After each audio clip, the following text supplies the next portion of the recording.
BFM Business présente Edwige Chevrillon, la grande interview. Bonsoir à tous, bienvenue dans la grande interview. Ce soir, on va encore parler d'assurance, on va parler de factures climatiques et on va parler de nos primes d'assurance. Est-ce qu'elles vont augmenter? Bonsoir Adrien Couret. Bonsoir Edwige Chevrillon. Merci d'être avec nous. Vous êtes directeur général d'AEMA Group. On ne connaît pas encore très bien AEMA Group parce que ça fait tout juste 2 ans que vous existez.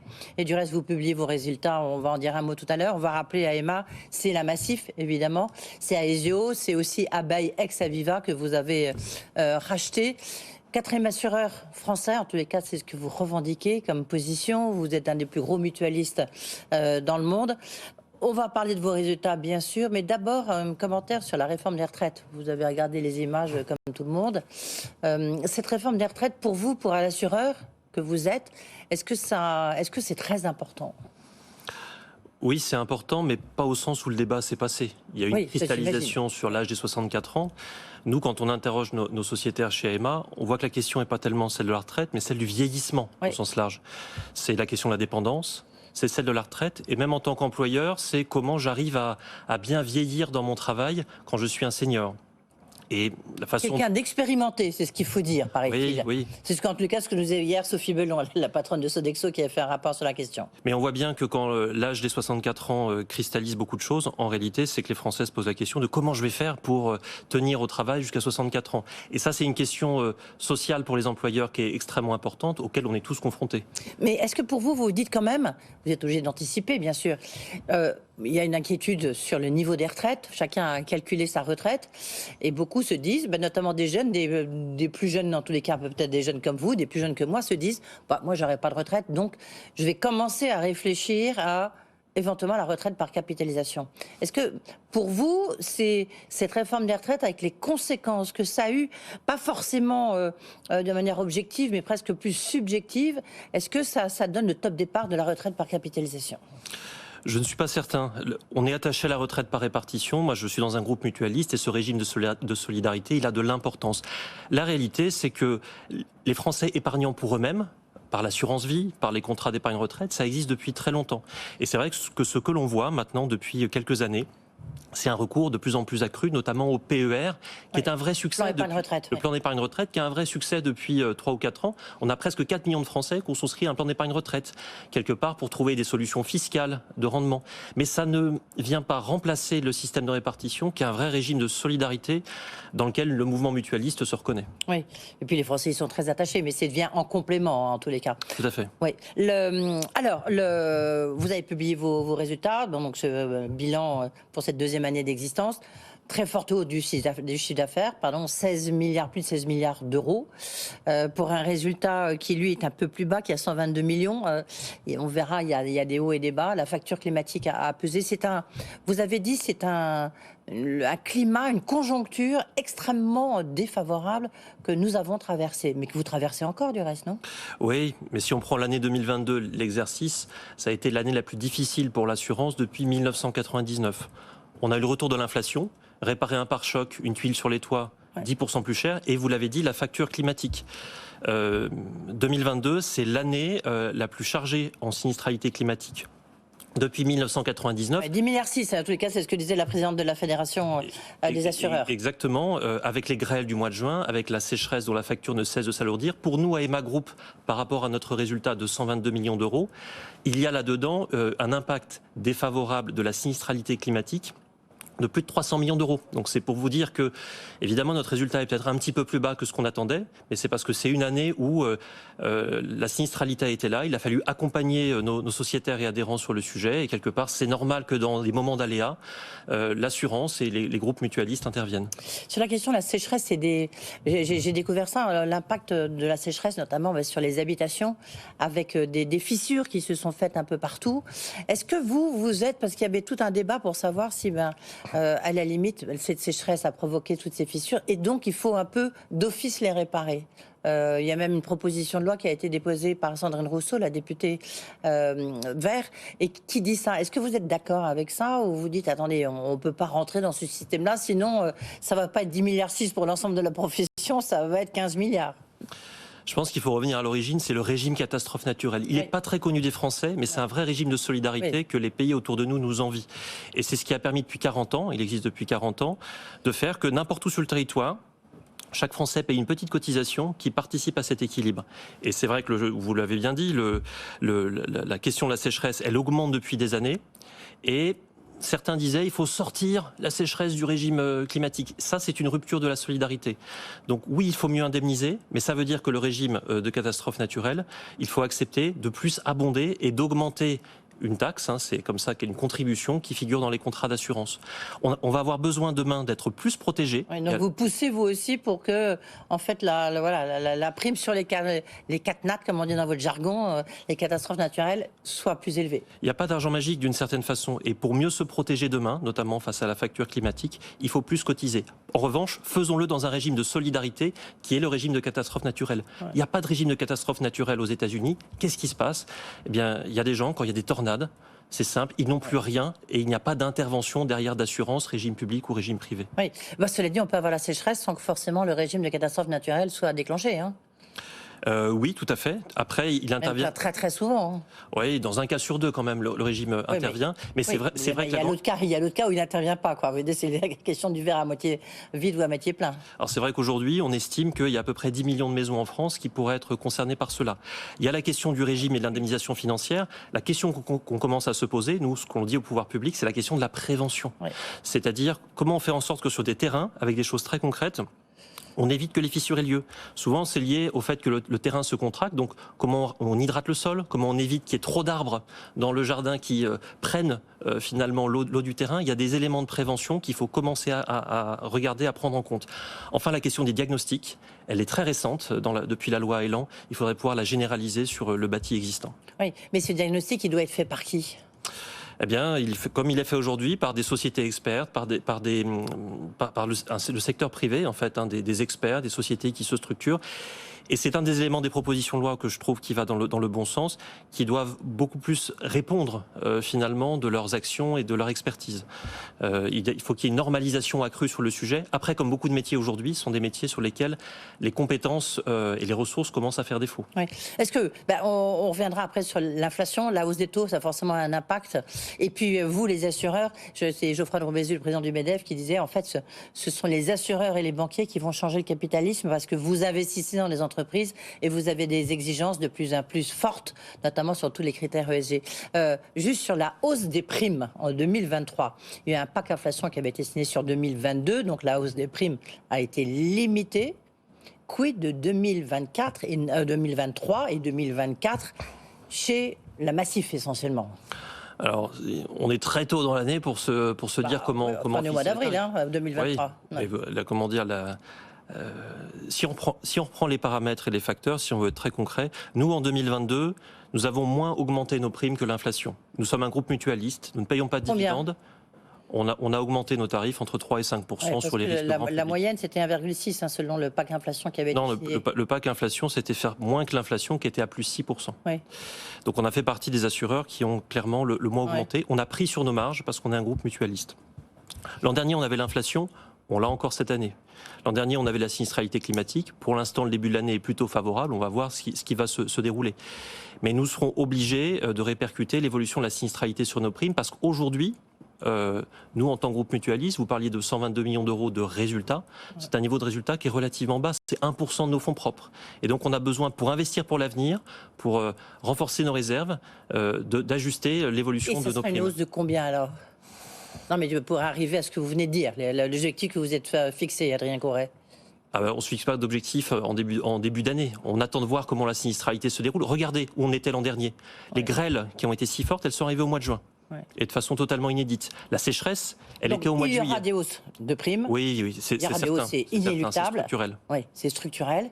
Mais vous ne pouvez pas encore nous dire de combien. En tout cas, ça sera plus que 3%. Ce qui est certain, c'est qu'en tant que groupe mutualiste, on se gère à l'équilibre technique. On ne fait pas de marge supplémentaire, c'est-à-dire on équilibre nos cotisations et les sinistres, point barre. Ouais. L'impact de l'inflation, alors ça, c'est les coûts de réparation. On a vu que c'est effectivement, ça prenait des proportions assez impressionnantes. Pour vous, ça vous a coûté combien l'inflation par rapport à votre business ? J'aime pas dire ce mot-là, mais... On a une inflation sur tous nos coûts matériels auto, par exemple, de plus 8%. Sur la réparation matérielle en habitation, du même ordre de grandeur.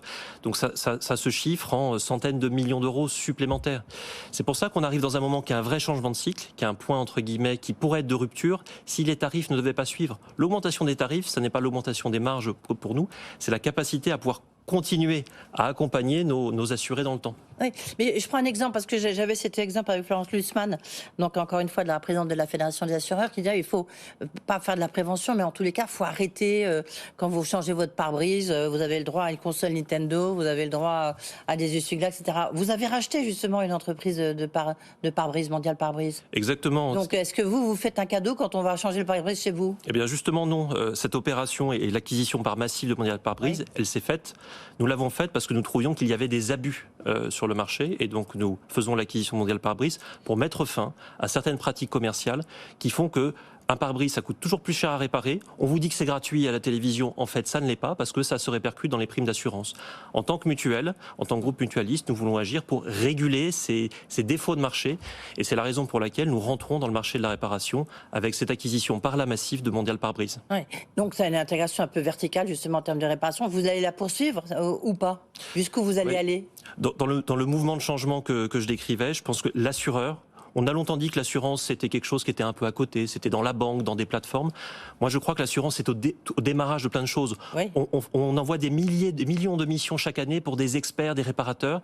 Et donc, nous avons une capacité, comme vous le dites, à rentrer dans la chaîne de valeur. On le fait avec Mondial Pare-brise et on va être extrêmement attentif autour de nous à d'autres opérations d'intégration de la chaîne de valeur dans la réparation, dans le soin, dans la distribution que nous pourrions faire. Ouais. Un mot sur... Non, d'abord, on va passer quand même sur l'assurance vie. Je dis les conséquences, parce que ça touche beaucoup de gens. Vous me direz la santé aussi, hein, il y a les yeux aussi.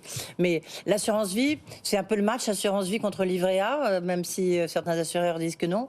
On voit bien que la hausse des taux bouscule un peu l'épargne des Français et notamment l'assurance vie. Oui, alors, si on s'était vu il y a un an, tous les assureurs se plaignaient des taux trop bas et négatifs. Donc, évidemment, moi je trouve que la hausse des taux est plutôt une bonne nouvelle. Elle nous donne l'occasion d'investir avec de meilleurs rendements. Et sur le long terme, l'assurance vie, le fonds en euros dont on disait qu'il était terminé, va retrouver des couleurs. On est dans une période un peu intermédiaire où le livret A est un petit peu meilleur en termes de rendement. Mais n'oubliez pas que le livret A ne permet que d'aller jusqu'à 20 000 euros de placement. Ouais. L'assurance vie, c'est quelque part illimité, c'est un avantage fiscal. C'est le paradis fiscal français, quoi. C'est pas tellement un paradis fiscal, parce que derrière, on fait de l'argent quelque chose. On investit aussi dans l'économie réelle, dans l'économie française, on soutient les PME, on soutient les groupes. Ça reste un produit qui est inégalé aujourd'hui. Il y a une petite période d'ajustement par rapport au livret A, mais les deux produits ne sont pas concurrents, ils sont complémentaires. La preuve en est, c'est que depuis le début de l'année, et c'est ce que nous voyons chez AMA, on continue à collecter une épargne de la part de nos assurés. Oui. Mais le taux d'assurance vie, quel taux on va dans quelle direction? Avec l'évolution des taux à la hausse, là encore, je ne suis pas devin. Oui. Oui, mais vous ne pouvez pas aller trop vite parce que sinon ça peut vous coûter cher, justement. C'est pour ça que... Oui, alors c'est vrai qu'on rentre dans une période qui est en assurance vie qui est très inédite, cette hausse rapide des taux. Ce que je peux dire pour AMA Group, c'est avec notre bilan, avec nos fonds propres, avec nos réserves, nous avons toute la capacité pour affronter cet enjeu des taux qui montent. Voilà, c'est notre métier, c'est notre expertise.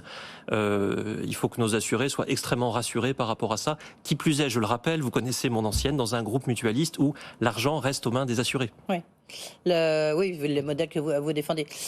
Alors, il y a un point et après on parlera de la santé. Est-ce que vous êtes d'accord que, en fait, c'est vous, assureurs, mutualistes, c'est vous les investisseurs en fait dans les entreprises, qu'elles soient grandes ou petites, et que c'est vous qui fixez des règles de plus en plus strictes en termes d'investissement dans des entreprises? Il faut qu'elles suivent et qu'elles aient des critères ESG qui soient de plus en plus serrés, si j'ai envie de dire. Vous partagez ce sentiment quand on dit que c'est vous qui allez changer le capitalisme français voire mondial? On a un poids énorme sur l'économie. Ah oui. AMA Group gère l'épargne que nous confient nos assurés, 200 milliards d'euros. C'est 10% du PIB. Ouais. Et nous, en tant que mutualistes, on veut donner du sens à ça. Oui, nous avons une vraie capacité de transformation. Et beaucoup de cet argent va dans l'investissement dans l'innovation, dans l'économie réelle, dans l'économie impact, mais également dans des grands groupes sur lesquels nous voulons peser en matière de stratégie, et notamment sur les effets du changement climatique, parce qu'en tant qu'assureur, on l'a dit, on est les premiers touchés par le changement climatique. Et donc nous voulons que l'argent que nous mettons dans ces entreprises serve à faire évoluer leur stratégie pour qu'elles tiennent plus en compte des transitions environnementales et écologiques. Et par exemple, là, il y a le bal des AG, comme on dit, les assemblées générales va commencer. Où sont les entreprises où vous voulez jouer un rôle, où vous avez dit c'est comme ça, sinon nous on sort. Par exemple chez Total. Alors on a fait plusieurs annonces depuis 10 jours, parce que nous voulons être un acteur activiste, Absolument. un investisseur activiste. Chez Engie et chez Total Energy, où nous avons déposé avec d'autres compagnies d'investissement des résolutions pour que Total et Engie s'alignent sur les objectifs des accords de Paris. Chez Engie, pour demander plus de précision sur la stratégie, on trouve qu'elle n'est pas assez explicitée.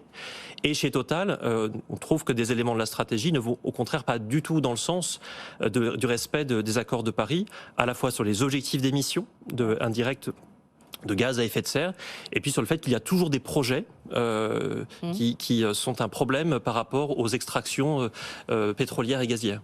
Donc ça veut dire que quoi, que vous allez voter contre la stratégie chez Engie, contre la stratégie chez Total, vous allez jusqu'où vous allez aller, vous voyez? Est-ce que vous allez dire non, c'est simple, nous on n'investit plus?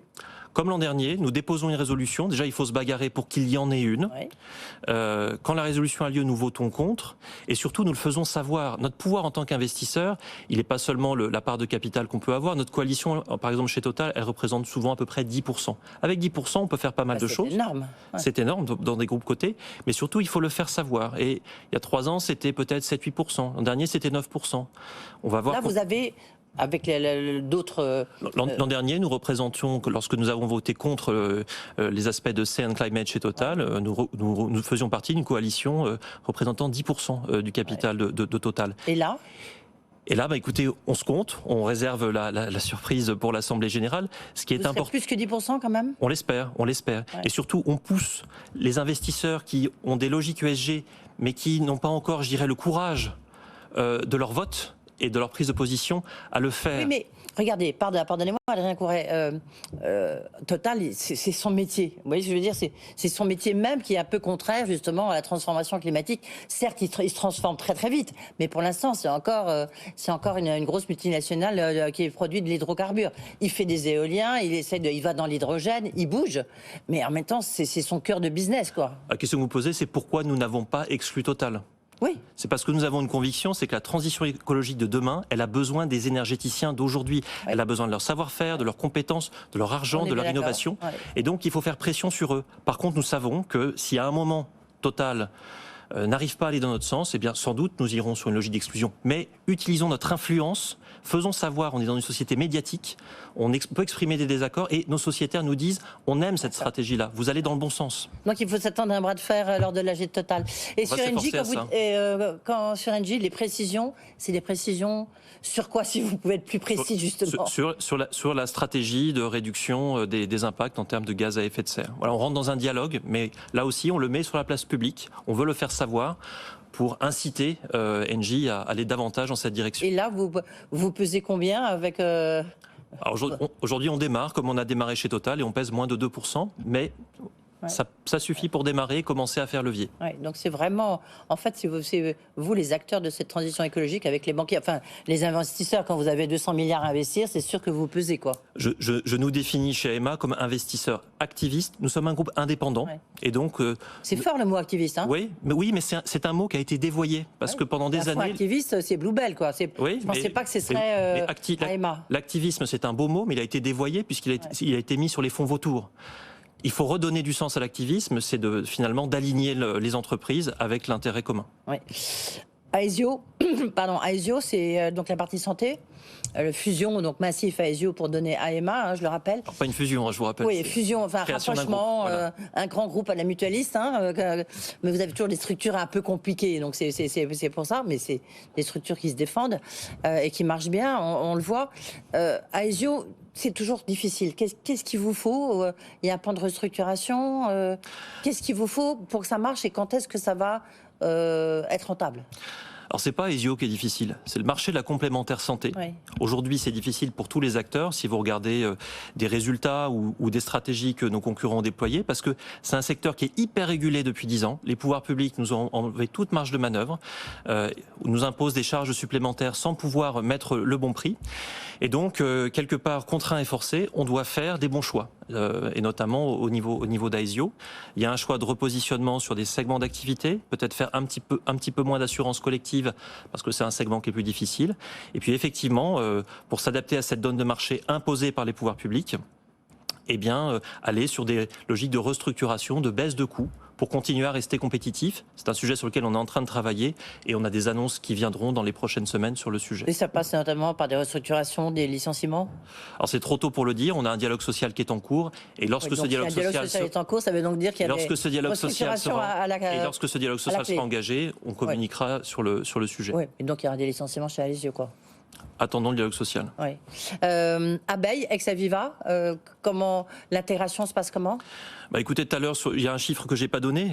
On est passé en un an au niveau du groupe d'une solvabilité de 155% à 188%. C'est un bond colossal qui montre qu'on a réussi la digestion, si j'ose dire, d'Abeille Assurance. L'intégration se passe bien. Le dernier fil qui reliait Aviva France, maintenant Abeille, à l'Angleterre a été coupé. Et maintenant, je dirais qu'Abeille Assurance vit sa vie et se développe au sein d'AEMA Group. Donc on a une très belle dynamique qui s'enclenche avec les agents généraux, avec l'affaire. Avec l'affaire, vous restez donc le principal assureur de l'affaire ? Ah oui, on en est très heureux parce que l'affaire est une marque incomparable de confiance vis-à-vis des Français. C'est la première association indépendante et on est heureux tous les jours de travailler auprès de l'affaire, en particulier dans un moment où le monde de l'épargne doit être réinventé. Et quoi de mieux que de pouvoir travailler avec la première association d'épargnants de France. Compliqué, hein, néanmoins. Pour finir, 100 000 nouveaux clients aussi, c'est en tout cas ce que vous avez annoncé. Là, vous dites que vous êtes passé le 4e assureur français. Pour 2022, on a vu un bond en chiffre d'affaires avec l'intégration d'Abeille ex-Aviva France. L'objectif pour 2023, c'est quoi ? Vous visez d'autres acquisitions ? L'objectif ou la digestion ? L'objectif pour 2023, c'est de finir la constitution du groupe. Ça n'est que la 3e année d'AEMA. On a bien construit. Maintenant, il faut consolider. Notamment, on a quelques activités qui sont sous pression. Vous avez parlé de la santé prévoyance. On voit qu'en assurance dommage, il y a aussi des bons choix à faire sur le plan technique. On reste néanmoins observateur du marché. Regardez, en 2022, on a créé un pôle de gestion d'actifs qui est Ophi Invest, la première marque de finance responsable. On a fait l'acquisition mondiale Pare-Brise. On a repris le contrôle de l'Union financière de France, qui est un très beau réseau de distribution également. Donc on va essayer d'alterner sur ces deux jambes la consolidation technique pour garantir à nos assurés qu'on sera là dans le temps. Et on reste à l'affût des mouvements de marché parce que le monde de l'assurance est en train de se réinventer et on veut qu'AEMA Group soit pleinement partie prenante de ça. Oui, d'accord. Donc vous avez de l'appétit encore et vous en avez sous le pied, comme on dit, c'est ça ? Merci beaucoup, Adrien Couret, d'avoir été avec nous.